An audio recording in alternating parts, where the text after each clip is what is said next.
प्रधानमंत्री नरेंद्र मोदी ने गुवाहाटी में 11,000 करोड़ रुपयों से अधिक की विकास परियोजनाओं का किया शिलान्यास और शुभारंभ। कहा, अयोध्या में भव्य आयोजन के बाद मां कामाख्या दिव्यलोक परियोजना का शिलान्यास करने का मिला सौभाग्य। आज पूर्वोत्तर को मोदी की गारंटी पर भरोसा।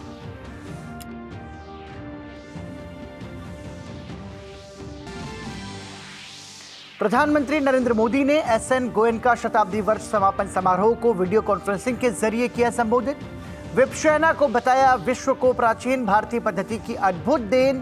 कहा, एकजुटता की भावना और एकता की शक्ति विकसित भारत का आधार।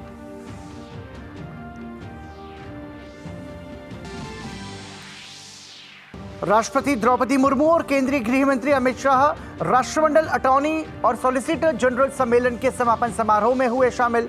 राष्ट्रपति ने न्याय के विभिन्न आयामों में सामाजिक न्याय को शामिल करने पर दिया जोर। केंद्रीय गृह मंत्री ने कहा, 19वीं सदी के कानून से 21वीं सदी में नहीं कर सकते न्याय। दिल्ली में विधायकों की खरीद फरोख्त के आरोपों को लेकर एक्शन में क्राइम ब्रांच। मुख्यमंत्री केजरीवाल के बाद अब आतिशी के घर नोटिस देने पहुंची क्राइम ब्रांच की टीम। भाजपा ने कहा, आम आदमी पार्टी के दोनों नेताओं को झूठे आरोपों का देना होगा जवाब।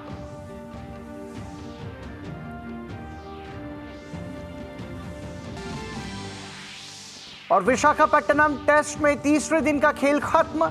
इंग्लैंड ने एक विकेट के नुकसान पर बनाए 67 रन। शुभमन गिल की शतकीय पारी की बदौलत भारतीय टीम ने इंग्लैंड के सामने जीत के लिए रखा है 399 रनों का लक्ष्य।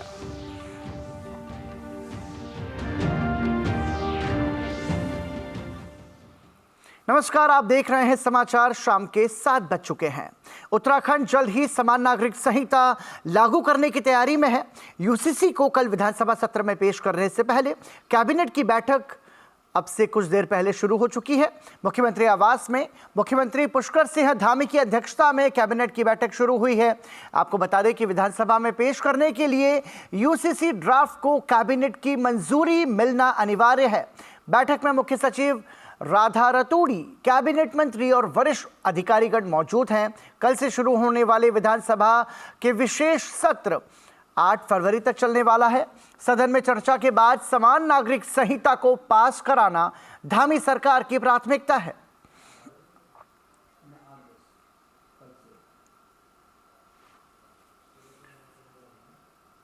और इस पर ज्यादा जानकारी के लिए हमारे सहयोगी अवधेश नौटियाल हमारे साथ जुड़ चुके हैं। अवधेश, समझना चाहेंगे समान नागरिक संहिता को लेकर के हम ये कह सकते हैं कि पुष्कर सिंह धामी और उनकी पूरी सरकार बहुत ही प्रमुखता से कार्य कर रही है और अब विधानसभा के इस सत्र में इसे लागू करा दिया जाएगा।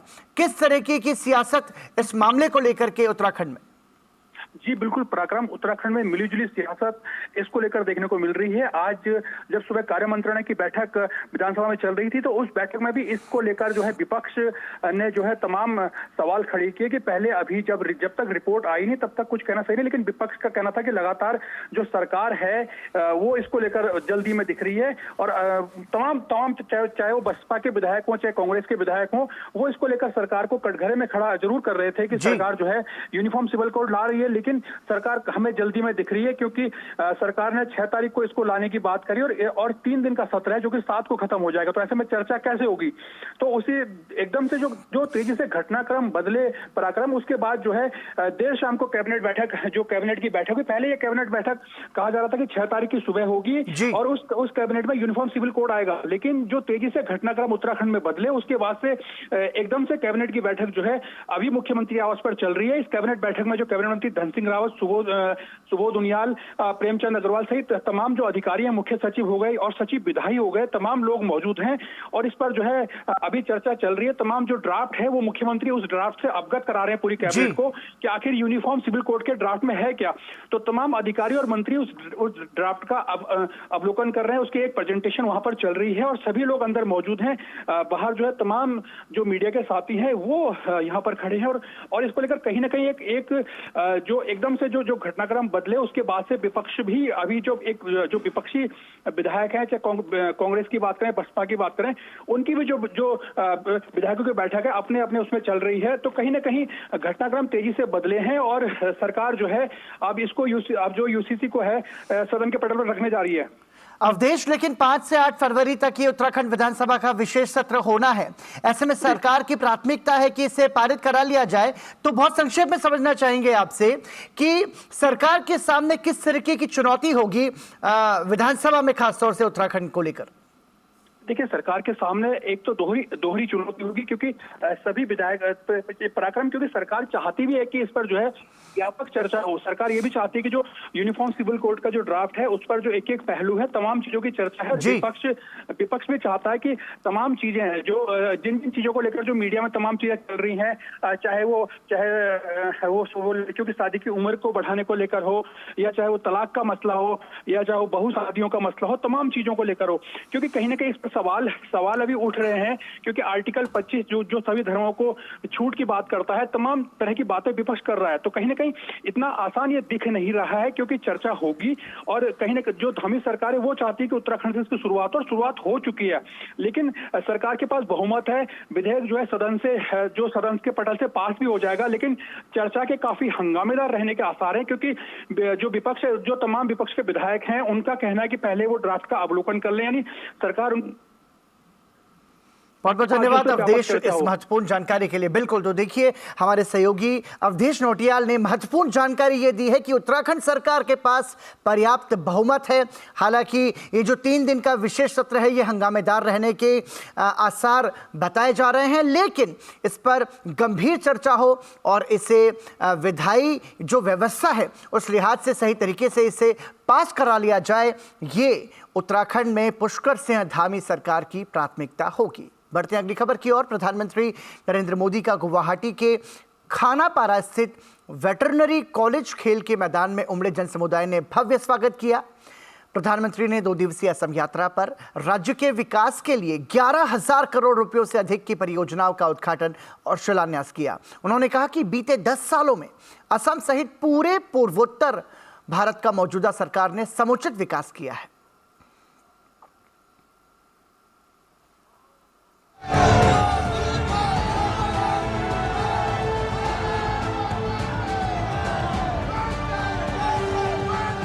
प्रधानमंत्री ने गुवाहाटी में कामाख्या मंदिर में श्रद्धालुओं की सुविधा के लिए मां कामाख्या दिव्य लोक परियोजना का शिलान्यास किया।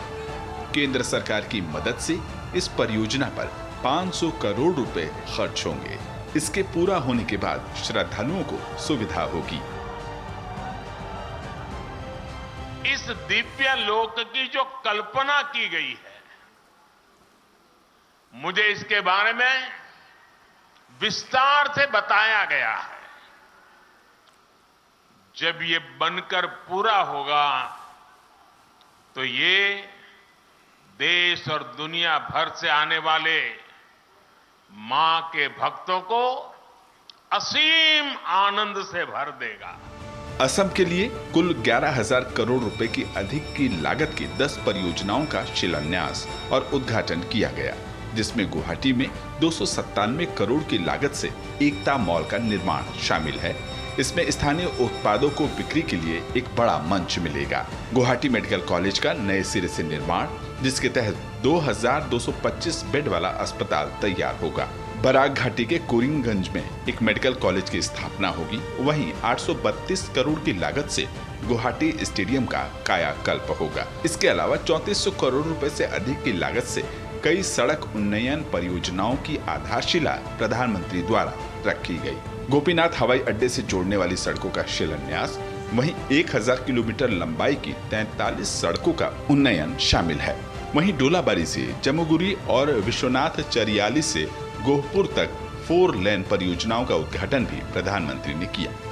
पिछले 10 वर्षों में हमारी सरकार ने यहाँ विकास पर होने वाले खर्च को 4 गुना बढ़ाया है। 2014 के बाद रेलवे ट्रैक की लंबाई 1900 किलोमीटर से ज्यादा बढ़ाई गई।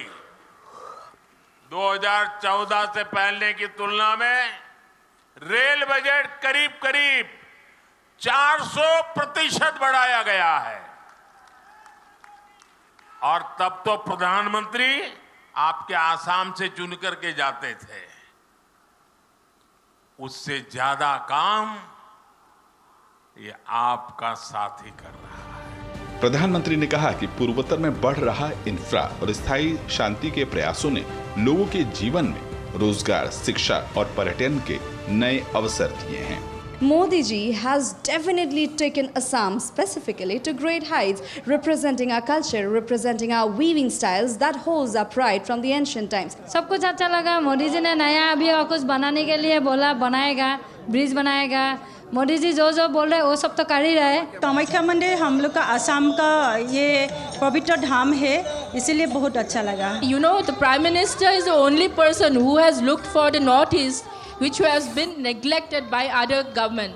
And Northeast has been declared as Ashtalakshmi, and we all are proud to be Northeastern, and we are proud to have a Prime Minister like Narendra Modi ji. पूर्वोत्तर राज्यों को देश का ग्रोथ इंजन बनाने के लिए प्रधानमंत्री ने बीते 10 साल में इंफ्रा का विकास तो किया ही है, साथ ही सामाजिक विकास की योजनाओं का भी 100% क्रियान्वयन भी सुनिश्चित किया है। आपके सपने मेरा संकल्प है। मोदी की गारंटी पूरी करने की गारंटी है।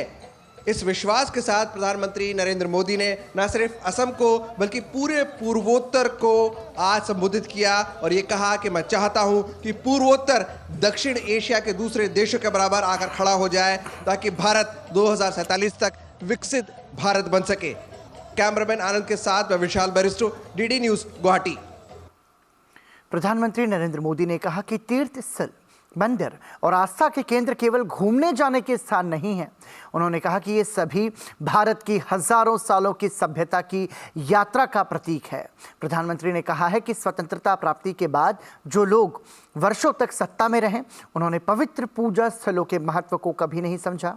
उन्होंने कहा कि कोई भी देश अपने इतिहास को नकार कर उन्नति नहीं कर सकता।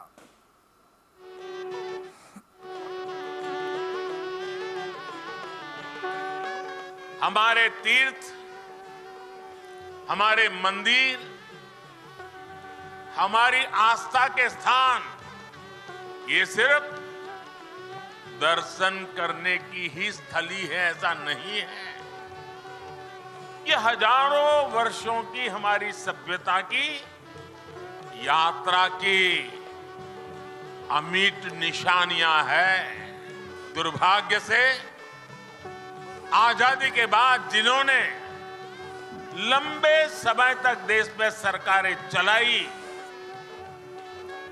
वो भी आस्था के इन पवित्र स्थानों का महत्व समझ नहीं पाए। कोई भी देश अपने अतीत को ऐसे मिटाकर, ऐसे भुलाकर, अपनी जड़ों को काटकर कभी विकसित नहीं हो सकता। मुझे संतोष है कि बीते 10 वर्षों में अब भारत में स्थितियां बदल गई है। भाजपा की डबल इंजन सरकार ने विकास और विरासत को अपनी नीति का हिस्सा बनाया है। देश का सामाजिक, आर्थिक और सांस्कृतिक विकास सुनिश्चित करने के लिए बीते 10 साल से लगातार प्रधानमंत्री मोदी कड़ी मेहनत कर रहे हैं। देश के हर एक वर्ग और हर एक हिस्से को विकास से उन्होंने जोड़ा है। इसी सोच और नियत की वजह से 25 करोड़ लोग गरीबी से बाहर आए, 4 करोड़ लोगों को पक्के मकान मिले, उज्ज्वला से 10 करोड़ गैस कनेक्शन मिले और 80 करोड़ लोगों को मुफ्त अनाज मिल रहा है। आज पूरा देश कह रहा है कि मोदी की गारंटी यानी गारंटी पूरा होने की गारंटी। मैंने गरीबों को, महिलाओं को, युवा और किसान को मूल सुविधा देने की गारंटी दी है। आज इनमें से अधिकतर गारंटियां पूरी हो रही है। हमने विकसित भारत संकल्प यात्रा के दौरान भी देखा है, जो भी सरकारी योजनाओं से वंचित थे, उन तक पहुंचने के लिए मोदी की गारंटी वाली गाड़ी पहुंची है। पूरे देश में करीब करीब 20 करोड़ लोग सीधे तौर पर विकसित भारत संकल्प यात्रा में शामिल हुए हैं। प्रधानमंत्री ने गुवाहाटी में खानपाड़ा में वेटनरी कॉलेज में आयोजित जनसभा में भरोसा दिलाया कि देशवासियों के सपने ही सरकार के संकल्प हैं और मोदी सरकार का एक ही लक्ष्य है, वो है सभी भारतीयों के जीवन को सुखी और समृद्ध बनाना। विशाल बैरिस्टो के साथ ब्यूरो रिपोर्ट, डीडी न्यूज। और समाचार में रुक रहे हैं एक विराम के लिए, बने रहिए हमारे साथ।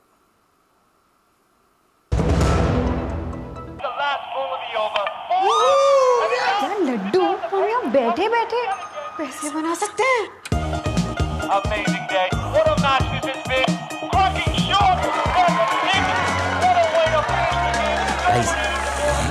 मैं तुम्हारे बिजनेस आइडिया का बड़ा फैन। अब बिजनेस चाहे जो भी, SBI का करंट अकाउंट तो चाहिए ना। SBI करंट अकाउंट से सिंप्लीफाइड बिजनेस ट्रांजैक्शंस और ग्रेट कस्टमर सर्विस। SBI, देश का फैन। हो बिजनेस बढ़ाना, गुड़िया को पढ़ाना या मिसेस के साथ वेकेशन, लो मुथूट फाइनेंस गोल्ड लोन, भरोसा इंडिया का। मुथूट फाइनेंस भारत का नंबर 1 सबसे भरोसेमंद financial services brand. Gold loan के लिए अभी कॉल करें 1-800-313-1212। मोदी सरकार की गारंटी, हर घर पहुंचेगा नल से जल। अब तक 13.5 करोड़ से अधिक नल कनेक्शन। हमारा संकल्प विकसित भारत।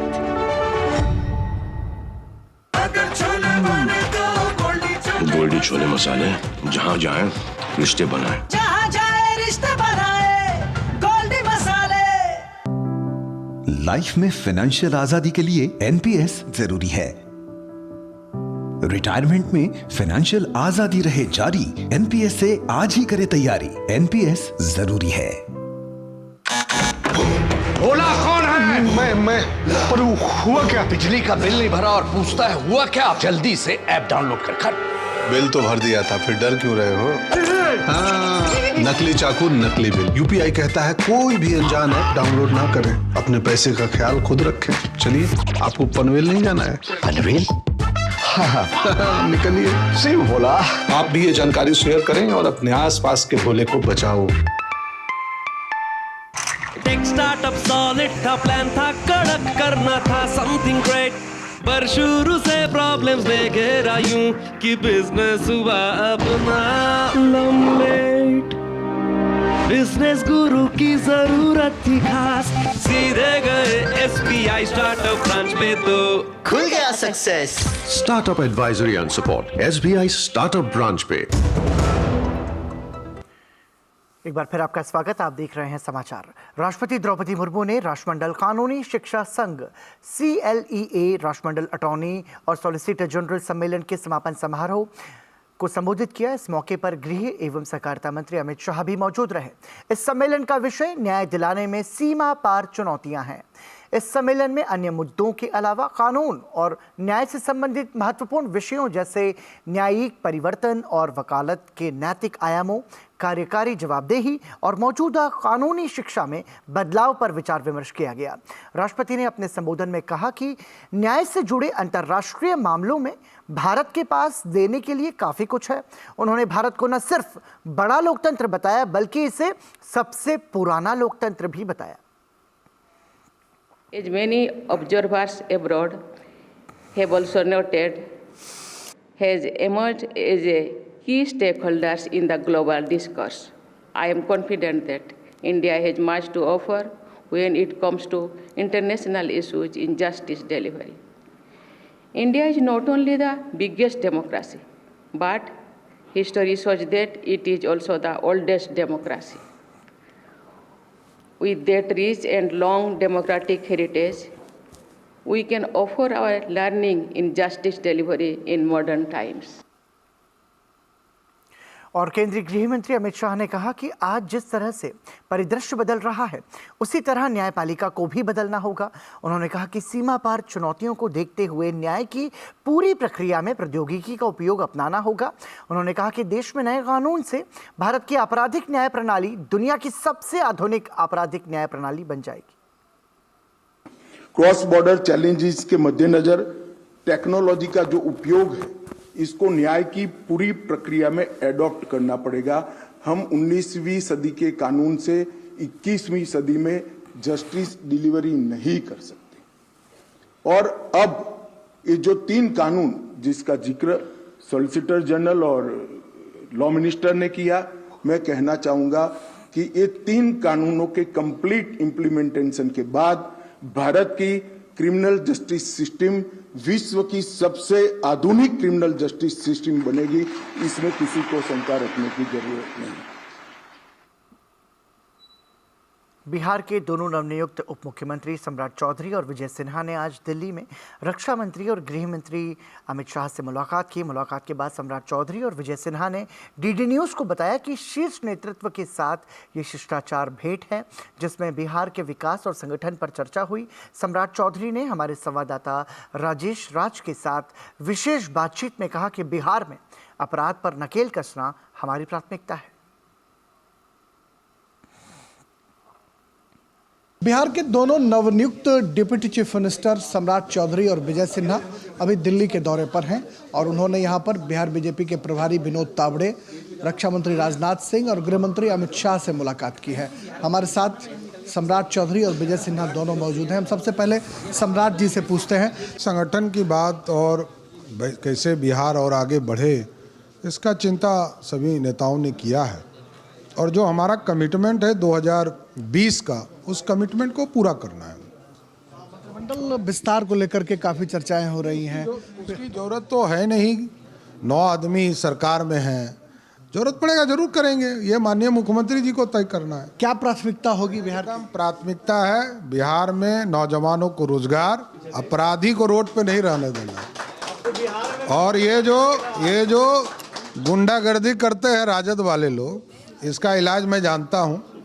और तेजस्वी यादव जो डरा रहे हैं लोगों को, इनको पता नहीं है, ये तो अभी बच्चे हैं, खेला कह रहा है ना खेला होगा, तो हम लोग खिलौना देंगे बच्चे को, बच्चा है खिलौना देंगे। ये शिष्टाचार मुलाकात थी। बिहार के अंदर जो परिवर्तन हुआ है, जनादेश का सम्मान हुआ है, बिहार के अंदर जो अराजकता का माहौल लाए थे उनसे मुक्ति पाया गया है। और हम लोग जो विश्वास हम लोग पर व्यक्त किए, हमारे देश के प्रधानमंत्री नरेंद्र मोदी जी, गृह मंत्री जी और राष्ट्रीय अध्यक्ष जी, सभी शीर्षस्थ नेतृत्व, सबका आभार व्यक्त करने के लिए, उनका आशीर्वाद लेने के लिए, मार्गदर्शन लेने के लिए हम लोग आए हैं। प्रधानमंत्री जी से भी मुलाकात होनी है? हाँ, उनसे भी हम लोगों ने आग्रह किया है। बहुत शुक्रिया। विजय सिन्हा जो बिहार के डिप्टी चीफ मिनिस्टर हैं और सम्राट चौधरी, ये दोनों लोग दिल्ली में हैं और लगातार शिष्टाचार मुलाकात कर रहे हैं ताकि बिहार में जो आगे मंत्रिमंडल का विस्तार है या फिर अन्य जो काम है उनको समय पर निपटाया जा सके।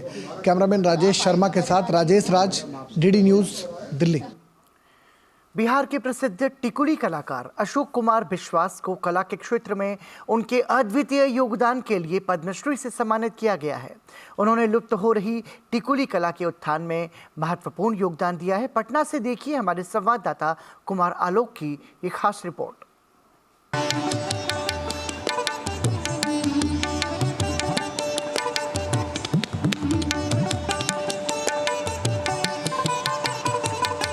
बिहार के प्रसिद्ध कलाकार अशोक कुमार विश्वास को पद्मश्री पुरस्कार से सम्मानित किया गया है। बिहार की मौर्य कला से चली आ रही परंपरागत टिकुली कला को अशोक कुमार विश्वास ने पुनर्जीवित किया और भारत को इस कला के क्षेत्र में विश्व स्तरीय पहचान दिलाई है। इन्होंने पद्मश्री पुरस्कार के लिए केंद्र का आभार जताया। पद्म से सम्मान मिला है, ये समझ लीजिए कि मेरे लिए एक सपना के समान है।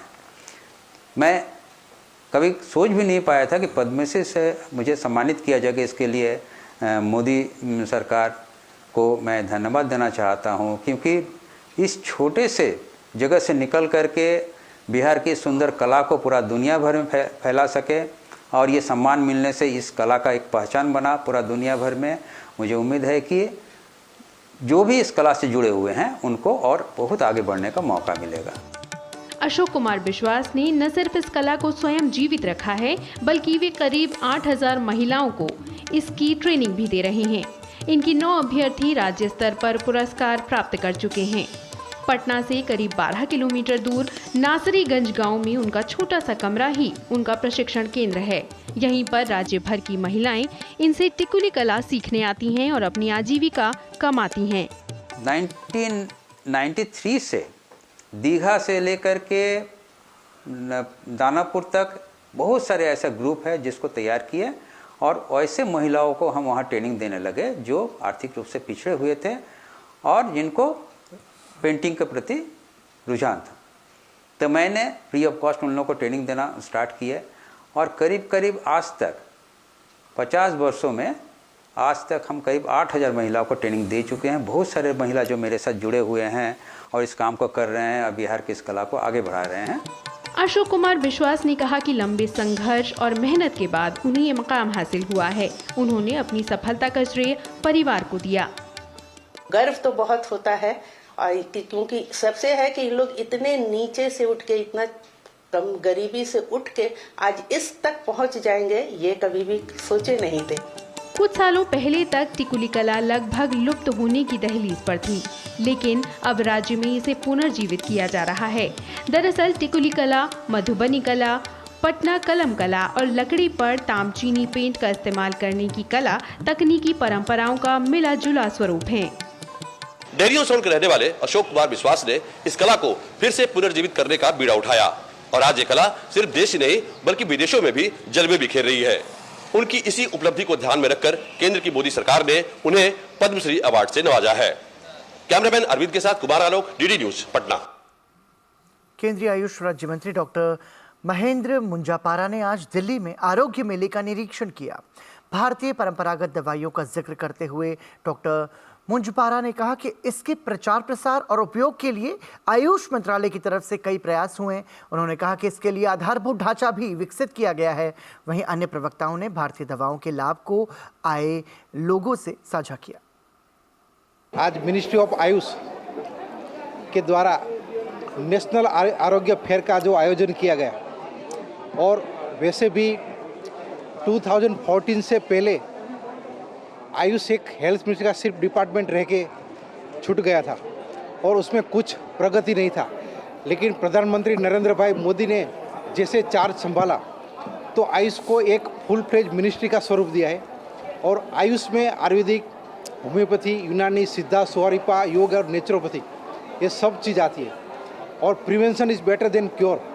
अगर लोगों बीमारी ना पड़े तो अस्पताल जाने की नौबत ही नहीं आती। और इसी के साथ ही समाचार में अभी के लिए इतना ही, लेकिन डीडी न्यूज़ पर खबरों का सफर लगातार जारी है। देखते रहिए डीडी न्यूज़। नमस्कार।